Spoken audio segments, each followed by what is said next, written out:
Okay, so let me introduce you to one of the bigger features we've added recently. Processing and logic sort of came online end of last year, and it's still like an evolving part of the platform. It's one of those things that I think will continue to grow as as we figure out new and interesting ways of being able to integrate it with other services and understanding more of the requirements of what our customers need and so forth. But the basic concept behind processing and logic is the ability to be able to manipulate data on the fly as it arrives in eagle.io, and then also be able to take actions from that information. So being able to derive data is a core tenet of the concept.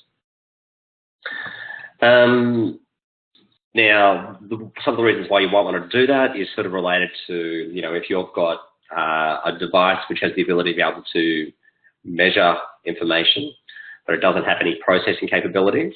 That is, you need to be able to make some sort of an adjustment to the number. So say, for example, you may have a sensor which, measures in an integer range, and you need to be able to convert that to a floating point or to some other sort of scaled value. And you can use processing to be able to do that.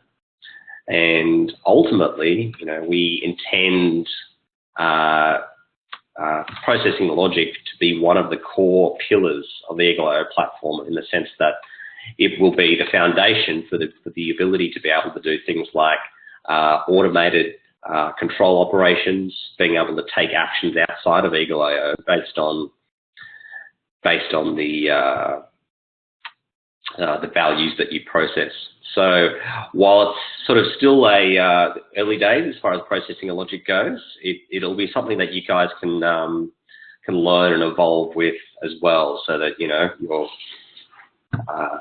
can learn and understand how to process simple values, and then down the track when we have bigger features such as data forecasting and being able to do control outputs. And when I say control outputs, I literally mean being able to, make decisions based on data from a number of different sensors across your network, and then be able to do things like, activate pumps and open gates, that sort of thing, take real-world actions. So that's the end game for where processing logic is going, or will be evolving through. And currently, it has the ability to be able to process and translate that information. And what I wanted to do today was work through a few different examples that demonstrate how easy it is to be able to manipulate values, but also just show you some of the use cases and give you an idea of the flexibility of that subsystem, so that you guys can figure out ways to make it useful to your data networks. Okay, let me kick off here just by describing the two different major components or nodes of the processing and logic platform. So you've either got a process parameter, which is what these guys are here. So it's using the standard issue parameter icon, and the equal sign up to the top right indicate that this is a calculated value. This is not just a raw value. And likewise, for the data source, it's got a data source icon called the processor, and it has an equal sign at the top indicating that this is calculated data. It's not data that's been just retrieved from the field, it's been processed in some way. Let me just pull up the first example that we've got here. And this is a really simple one. And all this program does is read data from one sensor and then return each one of those values. So if you imagine this code window here, this code window will get executed once for each value in the range of the data that it's actually reading from.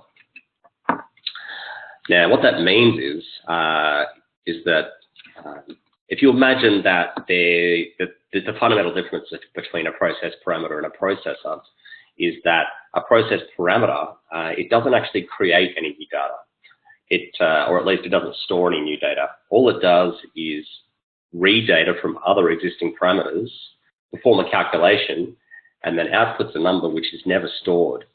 So every time you examine the contents, the data contents of a process parameter, every time you look at it, it's actually performing the calculations to be able to render that data from all of its inputs to be able to create a single output. So in this example here, which is the simplest possible example you can have really, it's reading from the temp C average sensor, which is this guy down here, and it's returning the current value. And it'll do that for the entire range that's requested for processing. So say, for example, if you look at the 7-day chart of that temp C average sensor. Now you can look at the 7-day chart of the return current value process parameter that I've got configured here, and the output is identical. Now technically it actually takes slightly longer to render the return current value sensor because it's being processed on the fly as it goes.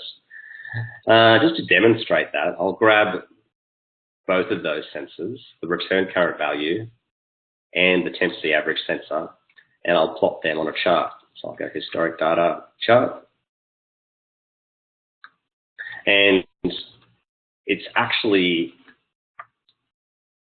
renders them at the exact same time because it's like, but probably the best way of viewing that then is just to be able to, that took, about 2 seconds to have a look, and that was visible sort of, less than half a second sort of thing. So there's actually processing involved every single time that you actually, view the contents of one of these process parameters. Now, the big difference between that and the processor is that the processor, it doesn't render the data on the fly every time. It calculates it once and then stores the data in ordinary parameters. So if you have a look at the processor here, this random parameter is a standard issue parameter, so it doesn't have the equal sign above it, which indicates that it's just a normal time series that's being stored in the system. So that's the two differences. The other big difference, I guess, is also that the process parameters don't actually contribute to your build directly, right? So, the billing structure in eagle.io is related to how many data sources that you have included in your account, and process parameters are not considered data sources, but they rely on other data sources to be able to retrieve their data. So that's just something to keep in mind, I guess. So just a little bit more on this code window that we have here. So processing and logic programs are expressed in the JavaScript language. Now, some of you may or may not be familiar with JavaScript, but it's an extremely popular language these days because it's kind of like the language of the web. So, all web browsers support JavaScript, and that's what a lot of different programmers use. So we tried to, choose a syntax which was going to be useful or at least accessible to many existing users. If you haven't, no big deal. There's a lot that you can learn about JavaScript, but a lot of the sort of programs that you will write in eagle.io will be quite short and quite terse. So working from example, we've found is the best approach rather than going sort of, into open courses of study into JavaScript, which we'll encourage you all to do. A lot of the scenarios that people usually want to be able to do for the data manipulation can be expressed quite simply. So let's work through a couple of use cases here. So the reason why that those, when I took a look at both of those parameters there, and they rendered at the same time, is because it is literally returning the same value. So alternatively, what we could do is slightly modify this value. So instead of returning just the current value, I could return the current value plus 5. Now I'll hit validate down here, and that just sends a request to be able to check to make sure that our program is correct, or at least that it passes validation. And we've got an announcement here saying it's process being validated, so I can hit save. Now, if we have a look at those same two signals, the parameters, temp C and the chain current value, the chart view. Now you can see there's the original signal, which is the black temp C average, and the return current value parameter that we have, which is offset by 5. So that's a really simple way of being able to apply an offset. Now, obviously, there already is an offset field in eagle.io parameters, so you probably wouldn't go for something quite so straightforward, but there may be some relationship that you need to be able to provide, which is slightly more complex than just a simple offset. For example, you may need to have a particular offset for a particular hour of day, and this allows you to be able to apply that offset. And the cool part about it is when you're doing this from the perspective of a process parameter, is that you're never modifying the original data. A process parameter is only ever a view on top of your existing data. So it's great because it means you can go to town writing code. You don't have to worry about, oh my gosh, is this going to get stored? Is this what my data is now? No, process parameters they always take raw data as input and then render this process data as output. So it's always in addition to your raw data. So another quick example is selling of two inputs. So in our first example, we just took a single input and added 5 to it. In our second example here,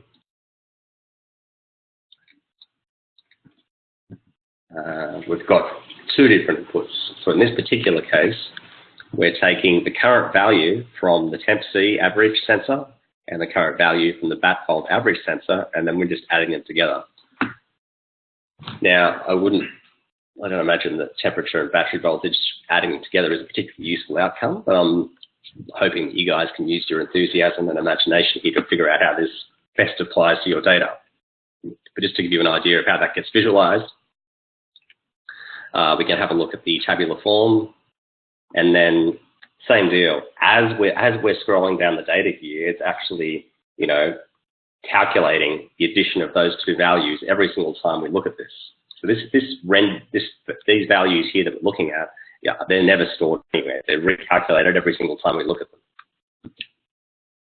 And that's useful because it means you can also know for sure that there's no stored data that you need to keep in sync. For example, if you change a program or something, and you need to look at the output, you never have to worry about, okay, look, has this been recalculated yet? Are these numbers that I'm looking at up to date? The numbers that you're looking at, whether it's on a chart or in tabular form, have always been calculated the instant that you're looking at it. So that's a really simple one. I'll just show you very quickly the link to the documentation with regards to processing, because it describes some of the limits involved with regards to processing. So there is a couple of different characteristics. So we go to processing and logic here. You'll see that a process parameter can have a maximum of 3 inputs, and a processor can have a maximum of 25 inputs. A process parameter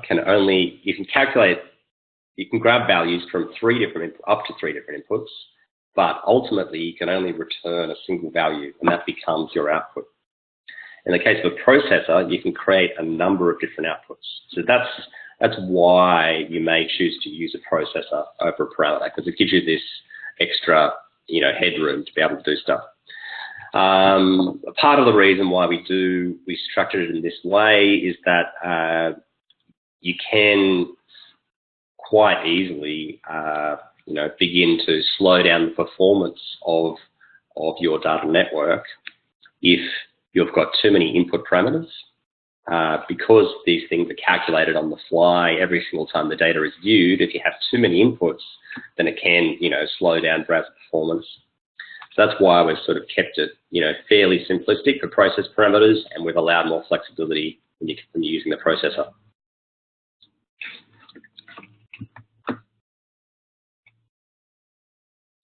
Okay, another really common one is the ability to be able to do a conversion from one signal unit to another.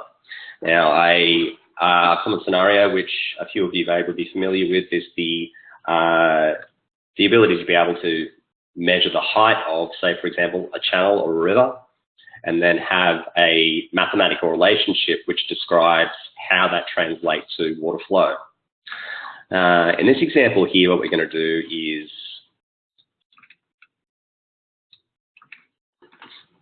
use a set of polynomial coefficients to be able to convert, well, in this case, we're converting battery voltage, but, you know, typically you would do something like use this function to be able to convert, you know, river height into river flow. So in this particular case, we've described each of the constants up front. So here's your, if you imagine the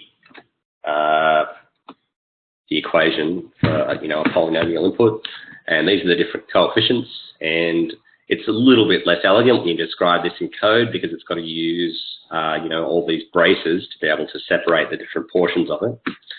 But what we're looking at here is a polynomial equation with a set of the coefficients that are applied to the battery voltage sensor and then returned as the single output for this process parameter. So when we actually look at this in chart form, it'll perform that calculation for every single value in the period being calculated. And yeah, that's the result of, you know, plugging those particular coefficients on top of the battery voltage sensor. Now, in this particular case, there's only one input to the equation. The rest of them are just static. That is, these are constant values here that are being applied. You could also have, you know, values which include additional information from other sensors. So up to 3 sensors can be referenced. So we use the node function to be able to grab a handle to the particular node in the tree that we're trying to access. And once we've got a handle to that particular parameter that we're trying to access, we use dot notation, that is dot and then the attribute name, to determine which portion of this particular node, excuse me for a moment. You've caught me at a terrible time, but fortunately I'm actually talking today. I was completely speechless last night, it's quite worried. So the battery voltage sensor that we're actually accessing has a current value attribute. The actual list of the attributes available that you can access are described in the API documentation, and I think we actually link to it here somewhere in the documentation as well. But typically what you're accessing is the values, and so current value is the primary thing that we're actually engaging with, like 99% of the time when you're talking about processing. But I guess just to keep in mind, there are a number of other attributes which will become more useful, I think, once we've you know, fleshed out the processing and logic platform a bit more. Things like, you know, the current time, so being able to get the timestamp associated with the current value, that is when the current value became the current value. You can have access to, you know, the name. You can have access to basically all the configuration that's available on your parameter is accessible via this processing and logic code interface. But just to keep it simple, in this case, we're just dealing with current values, and this is just performing a translation. Now, I'll just loop back slightly and explain what happens when you're dealing with multiple inputs. Now, the first, in this case, we're using the number function to be able to access. Now, the number function is, in this context, performs practically identically to what the node function does. So you could use node or number interchangeably almost. The only thing that the number function does above and beyond the node function is that it enforces type checks. So say, for example, if instead of using the number function, I use the text function. and I hit validate, it'd explain that, okay, look, there's an invalid type reference. And that's because I've tried to access a parameter which contains numerical values using a function which is insisting that the type input must be text. So that kind of makes sense. I'll revert to number again, process validation passes. So it's a way of just adding extra checks to your codes to ensure that the input that you're trying to access is the one that you are actually trying to access. You know, there's no accidentally, misinterpretation of types or names or anything like that. The other important thing to note is that the number function can access, or node function, can access parameters underneath different data sources, underneath different workspaces, and indeed underneath different accounts. So, and in that scenario where you have data that has parameters from multiple different sources, you may find the timestamps of those sensors aren't quite aligned. So say, for example, you may have, hourly data from sensor number 1, and you may have data every 10 minutes or every 5 minutes or something on sensor number 2. Now, in this scenario, the very first sensor that you define in your process parameter is critical. The way that it works is that when your chart or your historic table is being viewed by the system, it uses the timestamps provided by the first parameter that you define in your program. For every other parameter that you define in your program beyond that, it will interpolate the values at the timestamps provided by the first input. I'm just going to say that again because it's one of those things that you really need to think about a couple of times to conceptualize. If you imagine that the data is staggered slightly between these two sensors, we have to use, and in order to be able to provide a calculation which is time accurate, as in we don't want to use data which is 3 days apart when you're dealing with values that are being calculated, right? So we use the timestamps provided by the first parameter. That becomes the timestamps that are provided as part of the output. The secondary parameters provided to your program are interpolated at the timestamps provided by this first sensor. So it's one of those things you may need to sort of read the documentation a few times, but see some of the examples to really understand the ins and outs of how this may affect you. And by all means, throw us a question to support it if there's something you need more detail on. But I guess the important thing to remember is that the first sensor that you mentioned in your program has priority as far as timestamps goes. So always choose the sensor that is of most value to you. So choose the most important sensor, and then you should be fine, or you'll get the most accurate answer. It will work in both configurations, but the order in which you declare those sensors will affect your output. And I just wanted to make you guys aware of that.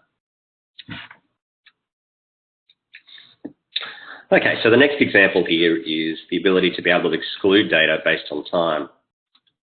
Now, a few different clients have asked us, is there a way of being able to say, for example, ignore values after a particular time of day? We want to be able to get notifications within a particular window of time, but we don't even care about the data if we're not available to be able to respond to notifications. So we might as well just ignore it. And currently, the best way to do that is using processing and logic. And this example here gives you a bit of an idea of how that works. So you go up to the processing tab here. So here we've got a single input. Again, we're working with the temperature sensor.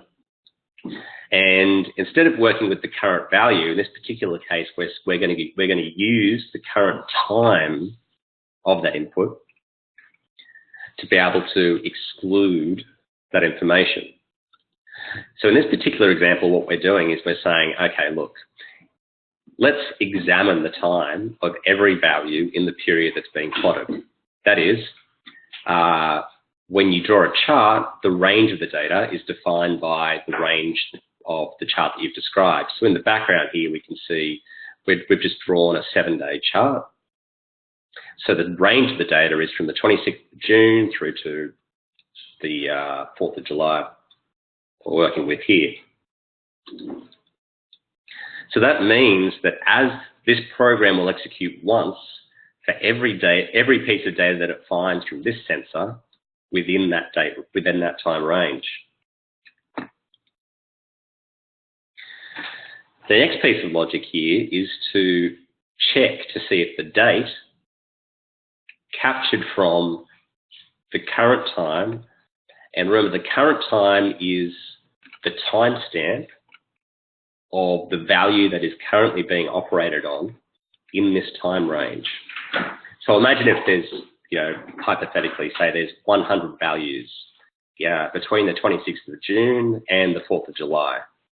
This little program here will get executed exactly 100 times every single time that chart is drawn. So if you imagine each one of those values, it's grabbing the current time, that is the timestamp associated with the value that's being processed. It captures the timestamp associated with that. It examines to see whether the minutes portion of that timestamp is greater than 30. That is, are we in the second half of the hour? And if it is, then it sets the results to null. So the end game of this is that basically if the values from the sensor that we're processing, incoming from, if the values are in the first half of the hour, they're displayed. If they're from the second half of the hour, they're ignored. And the easiest way to actually show this in like an accurate way is to be able to have a look at it in tabular form. So you can see here that, here we have values from 5:30 onwards are just left as blank, and the ones that are between 5:30 and 5 a.m. are included. And as you scroll down, it's only including data that's from the first half of every hour. And you may be thinking, geez, Jared, why would I ever want to do that? And it is quite a, contrived example, but I'm just trying to give you the tools here so you guys can kind of understand how these guys work. If you like, we can also give you guys access to some of this training material. We can give you like view-only access, so you'll be able to have these extra workspaces visible in your account after the training, so that you'll be able to look through the example code and copy and paste and use it in some of your own projects.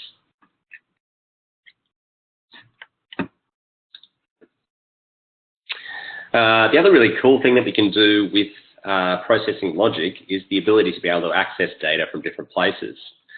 So, and this is a really big deal because up until now, a workspace is extremely isolated.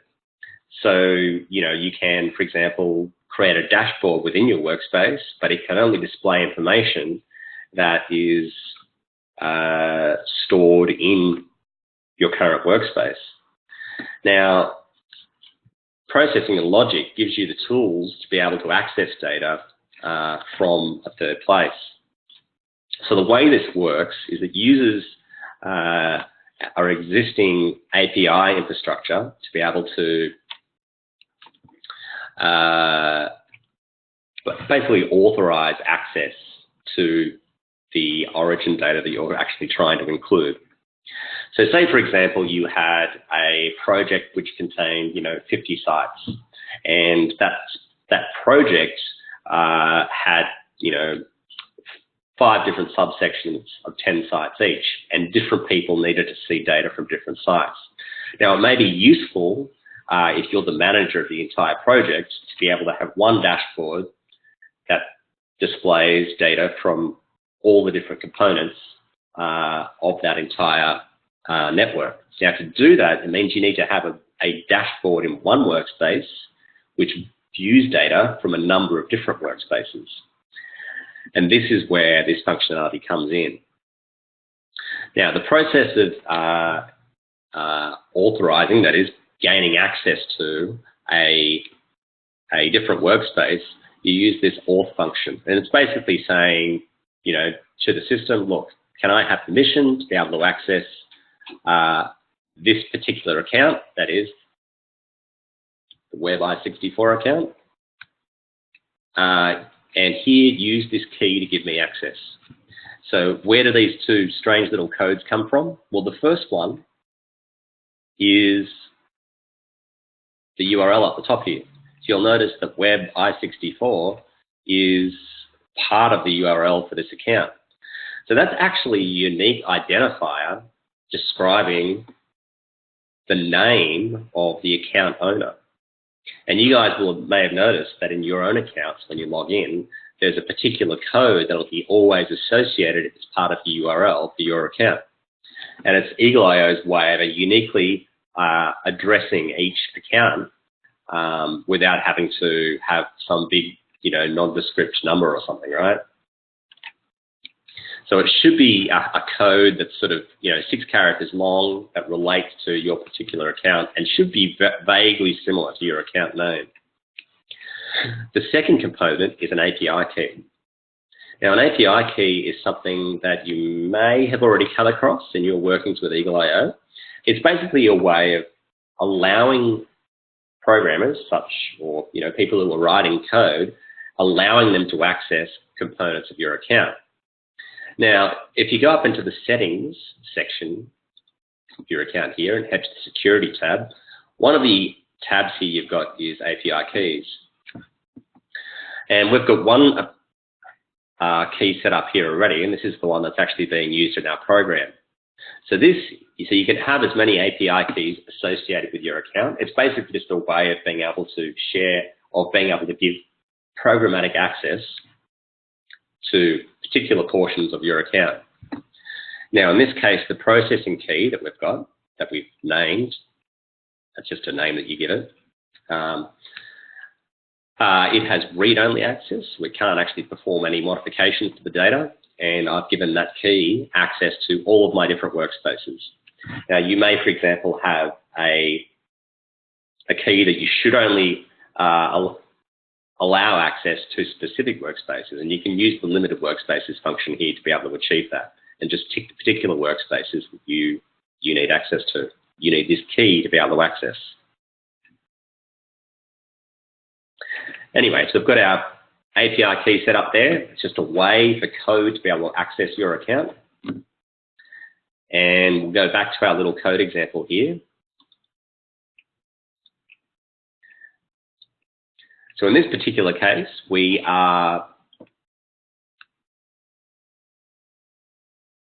using data from the training-templates workspace. That's this guy down here. We'll have a look at some of the data that's in there in a second.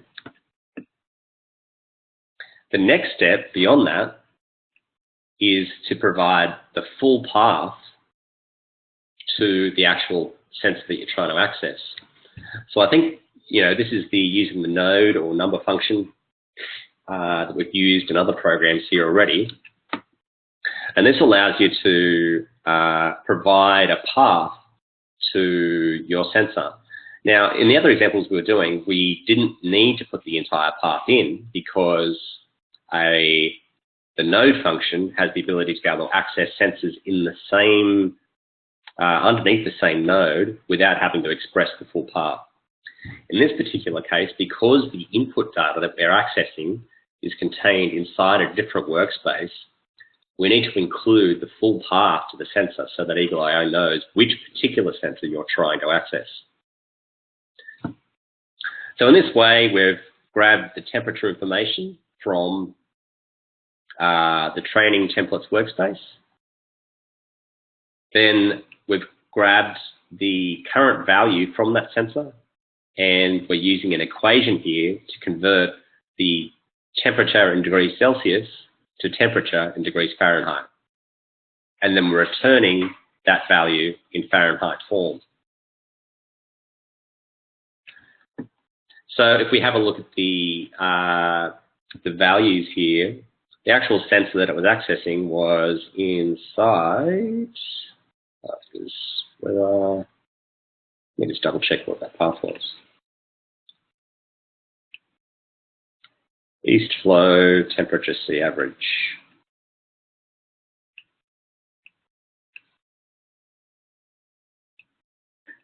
So here's our temperature C average. So it's in Celsius. You can see it's between 20 and 32 degrees or something. It's a very sensible temperature. And then if you look at the same process parameter up here, which is accessing data from this sensor, you can see that the range of the data has been now being converted to Fahrenheit. So you've got something between 90 degrees and 75. So that's pretty cool. Now, the way that you'd use this to be able to provide a dashboard that access data from many different workspaces, if it's not already obvious, is what you would do is have a number of these process parameters. You have basically one parameter that is accessing data. Well, you create one new process parameter per sensor that you need access to on your dashboard. So say, for example, you have your 50 sites, and you need to be able to see 50 gauges all on one screen that show the temperature from all of your different sites that happen to be in different workspaces. You can use processing and logic to be able to access that data between workspaces and display it all on the same dashboard.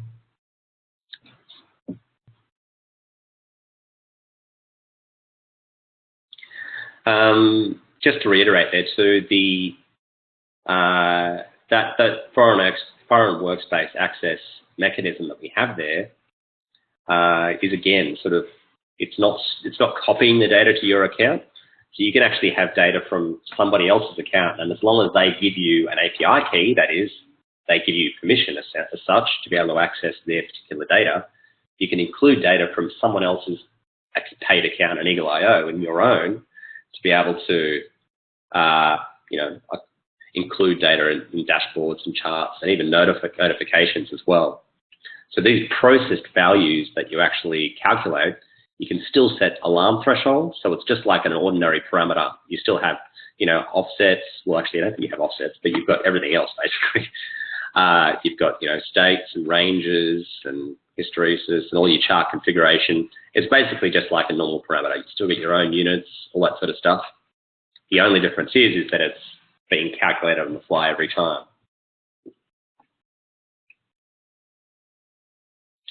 The other component is the processor. And the processor is something that, we discussed a little bit earlier. And the primary difference is that instead of calculating on the fly, the processor calculates it once and then stores the results.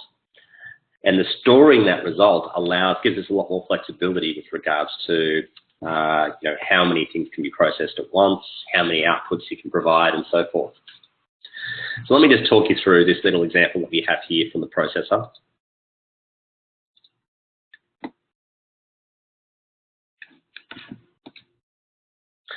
Now you'll notice there's a couple of extra options here above the code window here. Let me just talk you through them. There's the run mode. So the run mode can either be on input change or on schedule.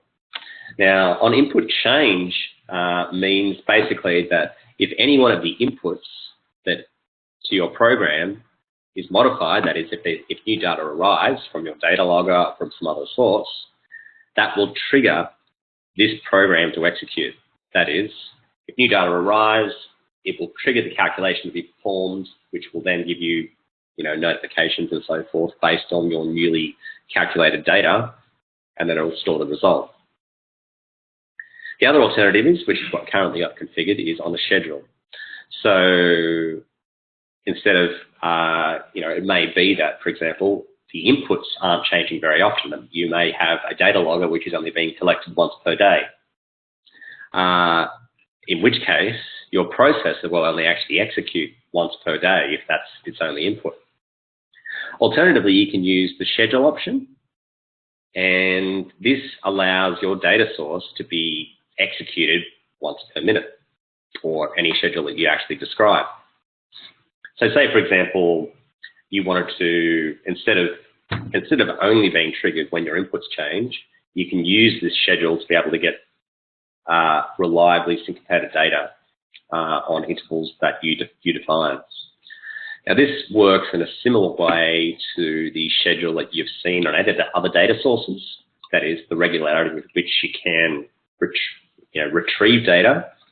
It's a very similar concept. So this, instead of being retrieving data, this is the frequency with which your program will output data.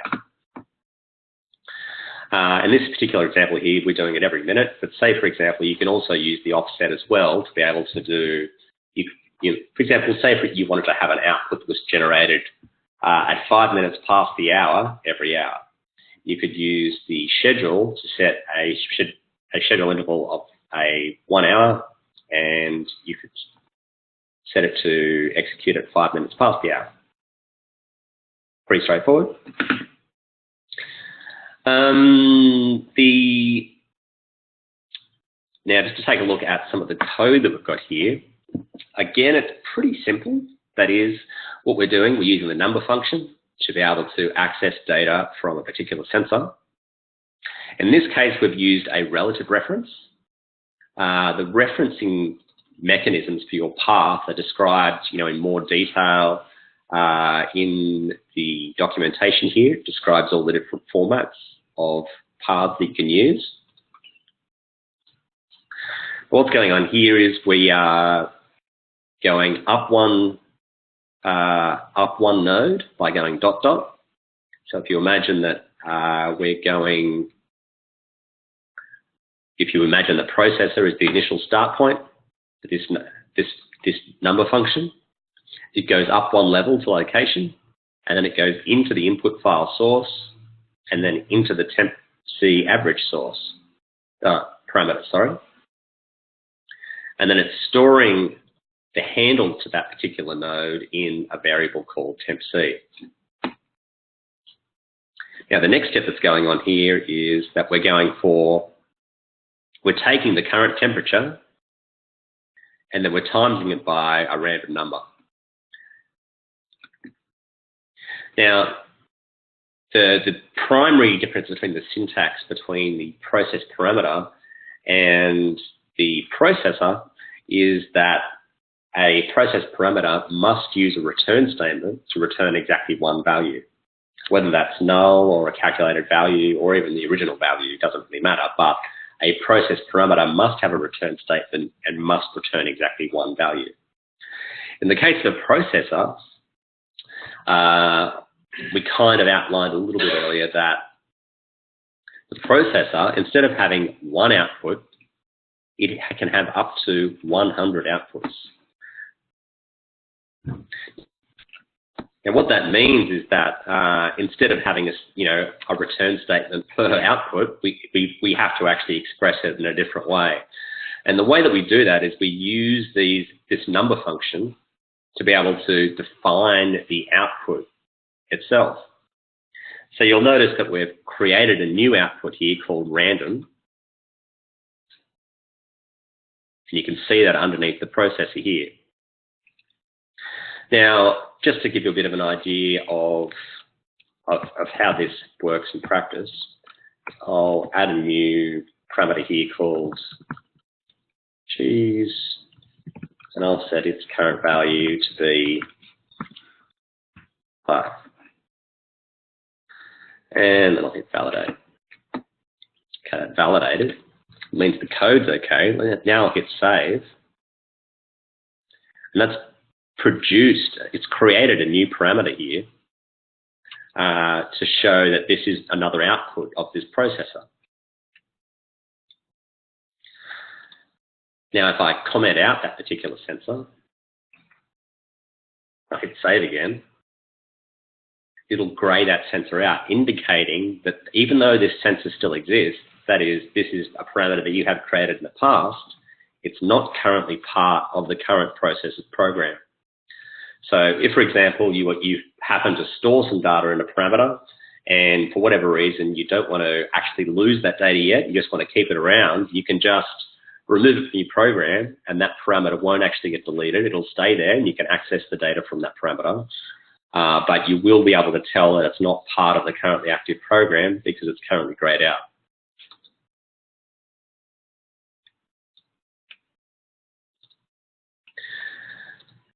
So in that example there, we were using two outputs, one called random, one called cheese. And as we were sort of discussing earlier, you can have up to 100 of these outputs getting calculated on each execution of the processor.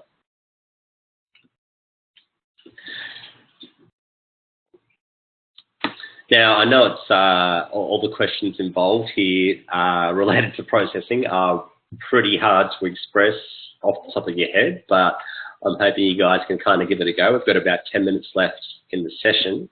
So I just thought I'd check in to see if there was any particular scenarios that you guys wanted to run by me, and I'll open up the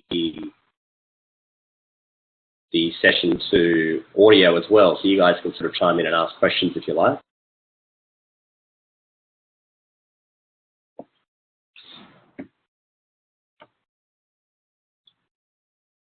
So if you have any questions, either type it in or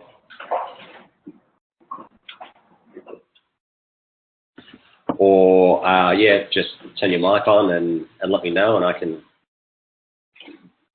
you know, help out where I can.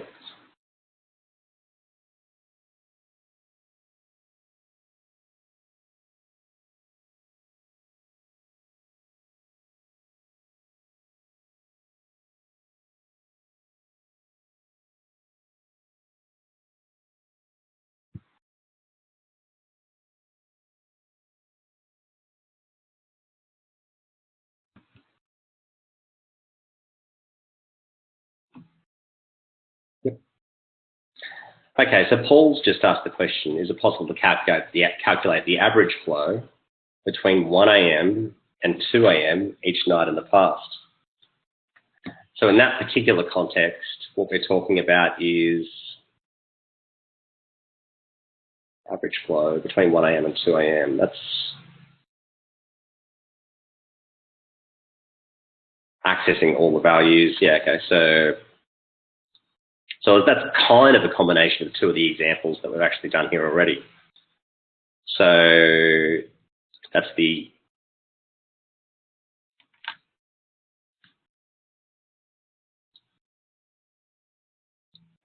ability to be able to exclude data based on time. So in this particular case, you know, I was using the get minutes component to be able to capture the minutes associated with the current time value. In the example you're describing, Paul, it would be a case of doing a date.getHours and then seeing if that value was between 1 and 2, and if it was, then you would perform the calculation here. What calculation would it be? Well, it'd be a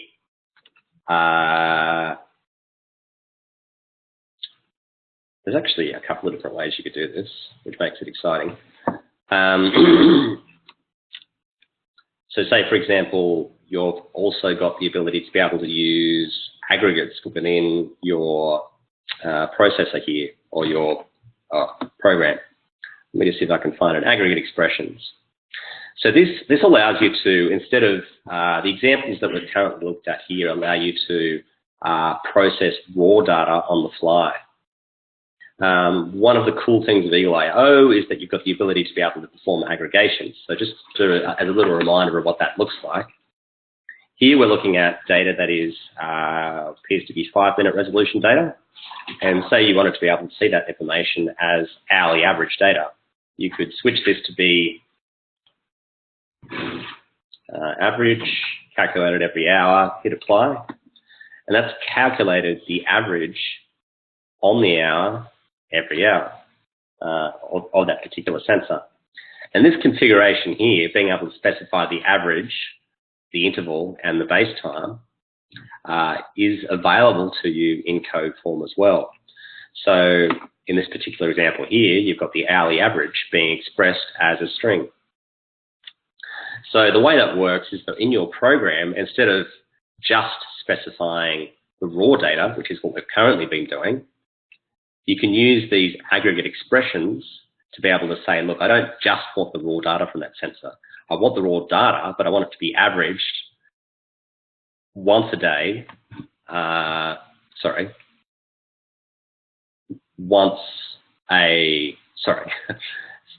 calculated from the start of the day every hour is the way that expression works. So what you'd be doing then in your program is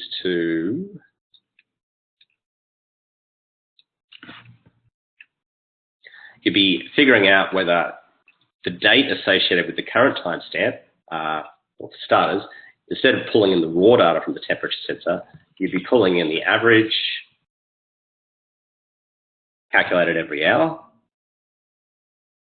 and then you'd be excluding values that were outside of the hour of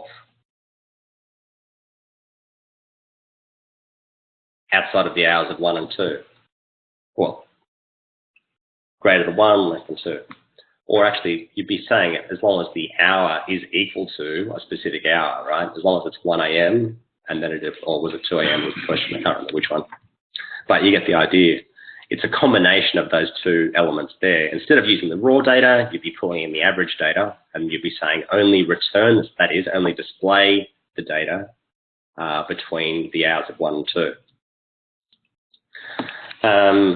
Some of the components which the processing logic is currently, just so you know where the fence posts are, some of the limitations.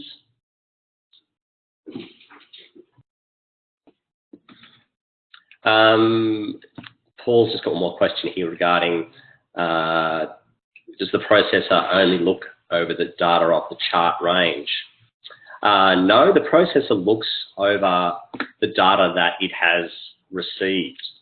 So in the context of a processor, if you create a new processor, it will, if you configure it to begin executing on a schedule, so say, for example, 1 minute, then every minute it will calculate a new value, but it will start calculating a value from now.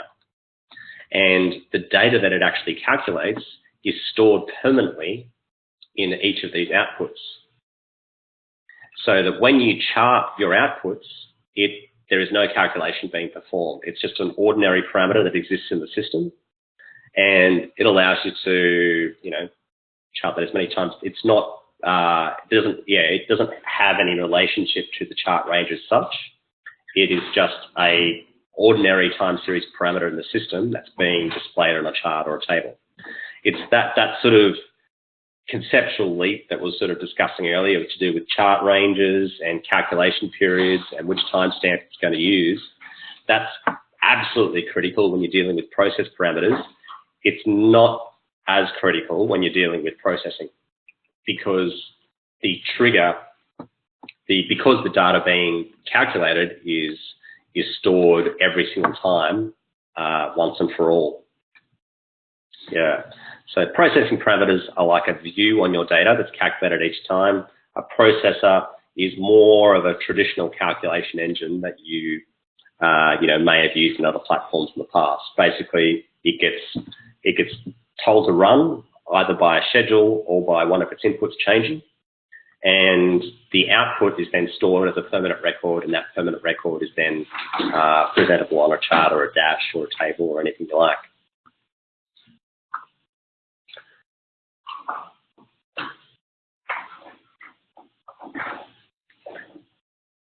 Yep, that's exactly right, Paul. Yep. Process parameter only deals with the range that's actually being presented, whereas a processor is dealing with pretty much just the now. So, if say, for example, if your data logger was an input to a processor, and it was triggered to run on a schedule, it will execute on whatever data is available during, how can I explain that better? The data that's provided to the processor is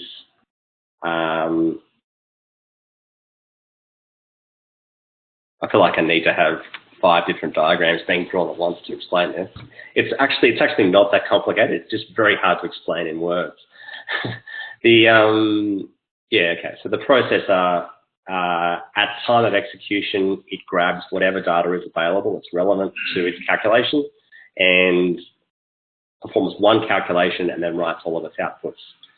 So in the context of for example, a data logger, it would probably make some more, that is a data log that's being collected periodically. It may make sense to use process parameters more often because it means the range of the data that's executed is relative to the data that has just been collected from the logger. That still sounds really confusing. I've really tried to crush it too. I think I might need to put a bit more thought into an explanation for that, Paul, and get back to you. I think we've kind of run out of time here, but I think we've covered a fair few of the basics. What I'll do is I'll give you guys view-only access to the processing workspace that I've created here, so you can actually take a look at some of these examples and have a look at some of the code. You can just go to the properties configuration. I'll make sure that you guys have got enough permission to at least be able to get into these properties. In fact, to be able to do that, you're going to need to have configure access, which means that you guys will actually be able to change these programs and stuff. So maybe don't make any configuration changes because it'll affect what other people can see, and it'd be good if each user could actually be able to see the original that I created. But yeah, we'll go from there, I think. Righto. I feel like, yeah, processing and logic is one of those features that is, sometimes, you sort of, there's a fair bit of complexity at first to be able to understand how to be able to interact with objects and where the fence posts are and where the feature sort of starts and ends. But it's one of those things that really separates eagle.io from basically every other option out there. It allows you to be able to do complex interactions, and ultimately the idea is to be able to allow you guys to be able to create fully automated systems. Be able to have, okay, look, that pumping station down there has gone offline. I need to not only notify people, I need to take actions based upon that. The other big component that we want to be able to get into process and logic is the ability to be able to do forecasting. So currently, the processing functionality is centered around transmuting some of the values that's already being stored in the system. We want to give you guys the ability to be able to use algorithms to do your own signal predictions so that you can then provide alarming in the future based on rules that you describe. So, for example, you may have a 6-hour forecast that calculates values based on the current range of data, and then allows notifications to be sent to people saying, look, it's likely that your system is going to be overflowing or whatever it is, 6 hours from now. So that's where processing logic is going. And we want to be able to tie it into more and more components of the system too. Say, for example, being able to, send messages with an eagle.io, being able to create events, being able to clear alarms based on information that you derive by processing your parameters. Righto, that's a wrap, guys. Thanks for coming along, and yeah, I'll share access with that workspace now, and hopefully you guys will get some value out of it.